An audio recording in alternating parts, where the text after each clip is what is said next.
آگے بھی سنیے، ومن ستر مسلم ومن سلک طریقا یلتمس فیہ علما سہل اللہ بہ طریقا الی الجنہ۔ جو بندہ کوئی فاصلہ طے کرتا ہے، کسی راستے پہ چلتا ہے، اس راستے پہ چلنے کی اس کی نیت کیا ہے؟ اس کے ذریعے میں وہ علم حاصل کروں جو مجھے خدا تک پہنچا دے۔ تو پھر ہوتا کیا ہے؟ اللہ اس راستہ طے کرنے کی وجہ سے سہل اللہ بہ طریقا الی الجنہ، اس کے لیے جنت کا راستہ آسان کر دیتے ہیں۔ اب آپ یہاں جمع ہوئے ہیں، کس لیے جمع ہوئے ہیں؟ ومن سلک طریقا، کوئی بندہ فاصلہ طے کرتا ہے، یلتمس فیہ علما، نیت ہوتی ہے کہ وہ علم حاصل کرے جو اسے خدا تک پہنچا دے، اسے معرفت حاصل ہو جائے۔ اللہ کرے یہ حدیث میرے اور آپ پہ منطبق ہو جائے۔ کیا بات ہے! آپ یہاں کیوں آتے ہیں؟ وقت پہ کیوں آتے ہیں؟ اسی لیے آتے ہیں کہ آپ کو دین کی بات ملے۔ میں کیوں آتا ہوں؟ تاکہ میں سنوں اور سناؤں اور عمل کی نیت کر لوں۔ اللہ عمل کی توفیق عطا فرمائے، اللہ آپ کے حسن ظن کو قبول فرمائے، ورنہ بندے کی اپنی اوقات کیا ہے؟ کچھ بھی نہیں ہے۔ کتنی کمال کی حدیث ہے۔ اللہ اس بدلے میں جنت کا راستہ آسان کر دیتے ہیں۔ اور مولوی صاحب نے کی کہنا جی کوئی گل نہیں، انہوں مولوی صاحب نے آندہ کی ہے، بس ٹھیک ہے 1:30 بجے نماز ہونی چلے جائیے۔ یہ آپ کی غلطی نہیں ہے، یہ ہماری غلطی ہے۔ لیکن یہ آپ کی بھی غلطی ہے کہ آپ نے ممبر پر بٹھایا کس کو؟ آپ نے ممبر پہ اپنے نوکر کو بٹھایا، آپ نیچے آنکھ کریں نیچے ہو جائے، اوپر کریں اوپر ہو جائے، رحمت اللہ برکت اللہ کو سلام کریں،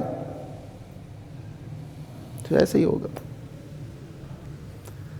آپ عالم دین کو بٹھاتے ہیں تو پھر نقشہ کچھ اور ہوتا ہے اس مسجد کا، واقعی پھر اس سے آپ کو دین ملتا، علم ملتا۔ میں نے آپ کو پہلے بھی ایک دفعہ سنایا تھا، ایک جنرل صاحب ریٹائرڈ، میرے دوست کے دوست، ہم بیٹھے ہوئے تھے، جیسے ہی جمعے کے لیے اٹھے، میں نے وہاں جمعے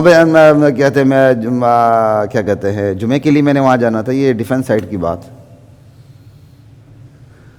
تو انہوں نے کہا جی کہاں جا رہے ہیں بے تکر؟ انہوں نے کہا جی ہم جمعہ پڑھنے جا رہے ہیں۔ کہتا حالے تو بڑا ٹائم ہے۔ کہا جی ہم سننے جاتے ہیں۔ کہتا جو مولوی سے سننا ہے مجھ سے سن لو۔ انہوں نے کہا جی ہم سننے جاتے ہیں، وہ بیان کرتے ہیں۔ اب میں بیٹھا ہوں ساتھ، میں نے بتایا نہیں، انہوں نے بھی نہیں بتایا کہ میں ہوں، میں بھی مسکرایا۔ انہوں نے کہا جی کچھ تعریف کی، ہاں بھئی ہمیں سننے کو ملتا ہے۔ کہتا پھر میں بھی چلتا ہوں۔ آ گیا مسجد کے دروازے پر، ہم منی جنرل صاحب کی گاڑی سے اترے۔ انہوں نے کہا جھلے مولوی بھی نہیں آیا ہونا۔ میں بھی مسکرایا، سیدھے اندر چلے گئے۔ میں جا کے ممبر پہ بیٹھ گیا، وہ کرسی پہ بیٹھ گیا۔ جب انہوں نے مجھے کرسی پہ دیکھ لیا تو وہ حیران، یہ کیا ہو گیا؟ پھر میرے کان آئے، میرے پاس کان پہ انہوں نے حوصلہ افزائی کے کلمات کہے، کہتے پی ایچ ڈی کر کے آپ یہاں بیٹھے ہوئے ہیں، اور کچھ بد تعریفی کلمات کی جو مجھے مناسب نہیں، نہ مجھے یاد ہیں، اللہ کا شکر ہے، لیکن اتنا مجھے یہ کہتے ہیں نا، میں باتیں بھول جاتا ہوں لہجے یاد رکھتا ہوں، میں بات بھول گیا لہجے یاد ہے بس۔ میں نے کہا اچھی بات۔ وہ بیان بھی پھر ایسے ہی تھا کہ کچھ انڈائریکٹلی ان لوگوں پر بھی تنقید تھی، تو میں نے کوئی پرواہ نہیں کی۔ وہ بیان کے بعد پھر لائن میں لگ کے ملے، کہتے جی میری آپ سے ملاقات رہنی چاہیے۔ میں نے کہا ویلکم، حاضر، کوئی چھوٹا ہو بڑا ہو ملاقات رہنی چاہیے، حاضر۔ کوئی بڑا ہو چھوٹا ہو نہ رکھے، ہم اس سے بھی دور انشاءاللہ۔ ہاں دین ضرور بیان کریں گے، لیکن استغنا علماء کے لیے ضروری ہے۔ کوئی ایک قدم آگے بڑھے، آپ علماء 2 قدم آگے بڑھے۔ لا الہ الا اللہ اللہ اکبر، نہیں کوئی نخرے دکھائے، استغنا دکھائے، تو علماء کو پھر اس سے زیادہ استغنا کی ضرورت ہے۔ بڑے لوگ ہیں دین سنانے کے لیے، اور بھی ہیں۔ تو خیر یہ ہماری غلطی ہے، ہم نے آپ کو دین بیان نہیں کرنا تو پھر ایک امیج یہی بنے گا، مولوی صاحب نے کی بیان کرنا ہے، چھوڑو، یہی ہوگا، امیج بنا ہوا ہے۔ اسی امیج کی وجہ سے تو یہ جملہ بنا ہوا، پڑھا لکھا مولوی ہے۔ کبھی آپ نے سنا ہے پڑھا لکھا وکیل ہے، پڑھا لکھا ڈاکٹر ہے؟ لیکن یہ جملہ بنا ہی مولویوں کے لیے، پڑھا لکھا مولوی ہے۔ وکیل ہوتے ہی پڑھا لکھا، انجینئر ہوتے ہی پڑھا لکھا، تو مولوی ہوتے ہی پڑھا لکھا۔ بھائی وہ میراثی کو مولوی مت کہیں جسے کچھ پتہ نہیں، جو اپنی دھوتی پر بھی گوبر لگا کے آتا ہے اور سال بھر کے آپ کے گندم میں گزارا کر رہا ہوتا ہے، اسے مولوی مت کہیں۔ آپ علماء کی توہین کرتے ہیں۔ لا الہ الا اللہ، اللہ اکبر وللہ الحمد۔ بندہ راستے پہ چلے دین کے علم کی نیت سے، اللہ اس راستے پہ چلنے کی برکت سے جنت کا راستہ اس کے لیے آسان کر دیتے۔ کتنی بڑی بات ہے۔ حضرت جابر رضی اللہ تعالی عنہ نے ایک حدیث سنی تہجد سے متعلق، نبی علیہ السلام کی وفات کے بعد کسی سے، اور انہوں نے وہ حدیث حضور سے براہ راست نہیں سنی تھی، لیکن کسی سے سنا کہ بھائی فلاں صحابی ہیں، انہوں نے براہ راست حضور سے تہجد والی وہ حدیث سنی ہے، کیونکہ بہت سی حدیثیں ہیں تہجد کے حوالے سے۔ وہ بس اسی صحابی کی زبان سے سننے کے لیے بےتاب ہو گئے۔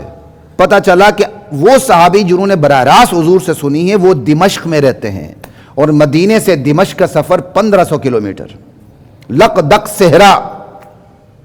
انہوں نے اپنا اونٹ یا اونٹنی نکالی، سوار ہوئے، 1500 کلومیٹر کا فاصلہ طے کیا۔ حضرت جابر پہنچے دمشق میں اور ان کا اتا پتہ تلاش کیا، سیدھے وہاں پہنچے، دروازے پہ دستک دی، تعارف کروایا۔ ان کا کیسے آنا ہوا؟ کہ آپ نے تہجد کے متعلق ایک ایسی حدیث سنی ہے جو میں نے سرکار دو عالم سے نہیں سنی، آپ نے سنی ہے تو میں آپ کی زبان سے براہ راست سننے کے لیے آیا ہوں۔ کہ آ جاؤ میں آپ کو حدیث سناتا ہوں، لیکن اس سے پہلے ایک اور حدیث بھی سنا دوں۔ نبی علیہ السلام کا فرمان ہے، جو بندہ کوئی فاصلہ طے کرتا ہے اور اس نیت سے طے کرتا ہے کہ وہ علم حاصل کرے، وہ علم جو اللہ کی معرفت اس سے حاصل ہو، اللہ اس کے بدلے میں اس کے لیے جنت کا راستہ آسان کر دیتے ہیں۔ یہ حدیث، یہ جملہ سنایا، اس کے بعد وہ تہجد والی حدیث انہیں سنائی۔ انہوں نے کہا جی کھانا کا نہیں، میں اس سفر کو خالص رکھنا چاہتا ہوں کہ اسی حدیث کے لیے آیا تھا، اب میں واپس جا رہا ہوں۔ بس حدیث لی، واپس 1500 کلومیٹر کا سفر شروع کر دیا مدینے کی طرف۔ یہ دین ویسے زندہ نہیں رہا، اس دین کے لیے قربانیاں لگی ہیں، اور اس دین کے لیے سب سے پہلی قربانیاں نبی کے بعد گواہان نبوت نے دی ہے، اور جو گواہان نبوت پر حملہ کرتا ہے دراصل وہ نبوت پر حملہ کرتا ہے۔ صحابہ کو سمجھے تو صحیح پہلے آپ، پھر زبان درازی کریں۔ لا الہ الا اللہ۔ ہاں خطائیں گننی ہیں، آپ کے باپ دادا بہت ہیں، اپنے باپ داداؤں کی خطائیں گننا شروع کر دیں، ڈی این اے کروائیں، جو مرضی کروائیں، اپنا بھی ڈی این اے کروائیں، ان کا بھی کروائیں، پھر تحقیقی کتابیں لکھیں۔ اس سائنٹیفک دور میں تو تحقیقی کتابیں لکھنا اور آسان ہو گیا، کریں۔ باپ دادے کی وہاں ہڈی بوسیدہ ہڈیاں بھی ہوں گی، وہاں سے بھی سارا کچھ رپورٹ نکل آئے گی کہ آپ کس کے بیٹے ہیں کس کے بیٹے نہیں۔ شرم نہیں آتی صحابہ پر بات کرتے ہوئے؟ پہلے اپنے شجر نسب پہ بات کریں، پھر صحابہ پر آئیں۔ یہ ہے حضرت جابر، ایک حدیث کے لیے، حالانکہ وہ تہجد کے لیے، وہ بھی ان کے لیے ضروری نہیں، اور وہ تہجد کے بارے میں حدیثیں جانتے بھی تھے، لیکن براہ راست سننے کے لیے کہ جس صحابی نے حضور کی زبان مبارک سے سنی، میں براہ راست انہی سے سنوں۔ 1500 کلومیٹر کا سفر آج کے دور میں نہیں کیا، اس دور میں کیا، اس دور میں۔ لا الہ الا اللہ واللہ اکبر۔